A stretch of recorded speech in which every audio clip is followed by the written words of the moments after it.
इस वीडियो में हम समझेंगे ग्रेविटेशन और ग्रेविटेशनल फोर्स। जैसा कि हम जानते हैं, मून हमारी अर्थ के अराउंड रिवॉल्व करता है और हमारी अर्थ सन के अराउंड रिवॉल्व करती है। साथ ही सभी प्लैनेट्स सन के अराउंड रिवॉल्व करते हैं। क्या आपने कभी सोचा है कि ये सब कैसे होता है? आसान शब्दों में कहें तो ये सब ग्रेविटेशनल फोर्स के कारण होता है, जिसे लॉ ऑफ ग्रेविटेशन भी कहते हैं। आइए इसे डिटेल में समझते हैं। Law of gravitation.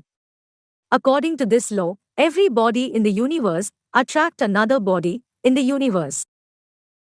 इस लॉ के अकॉर्डिंग यूनिवर्स में हर एक बॉडी किसी दूसरी बॉडी को अट्रैक्ट करती है। साथ ही किसी भी दो बॉडीज के बीच लगने वाला फोर्स उन दोनों बॉडी मास के प्रोडक्ट के प्रोपोर्शनल होता है और उनके बीच के डिस्टेंस के इनवर्सली प्रोपोर्शनल होता है। इक्वेशन में m1 बॉडी A और m2 बॉडी B का मास है। इस इक्वेशन को सिंप्लीफाई करने पर हमें कांस्टेंट मिलता है, जिसे हम यूनिवर्सल ग्रेविटेशनल कांस्टेंट कहते हैं। इस कांस्टेंट को G से डिनोट करते हैं।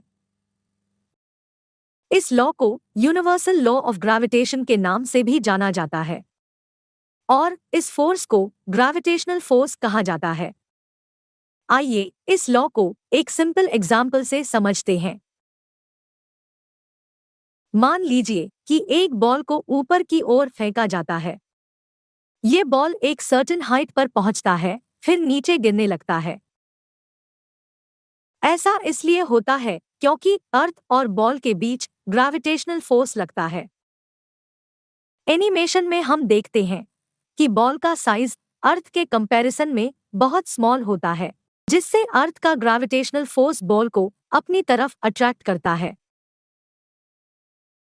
सिमिलरली मून और अर्थ के बीच ग्रेविटेशनल फोर्स लगता है, लेकिन इस केस में मून अर्थ पर फॉल नहीं करता।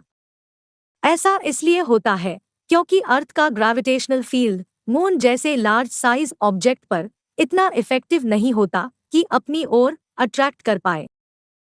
लेकिन मून अर्थ के अराउंड रिवॉल्व करता है। आइए जानते हैं कैसे।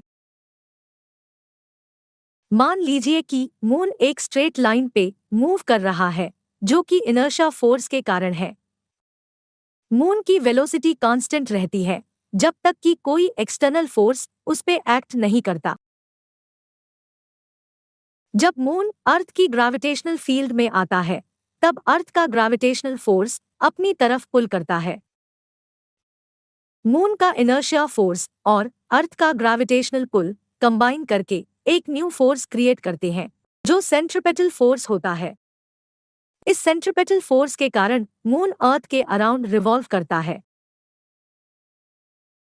और यही फिनोमिनन बाकी सभी प्लैनेट्स और सन के बिटवीन होता है। Thanks for watching. अगर आपको हमारा ये वीडियो अच्छा लगा तो ऐसे ही और वीडियो देखने के लिए चैनल को सब्सक्राइब करें, वीडियो को शेयर और लाइक करें। तो मिलते हैं नेक्स्ट वीडियो में।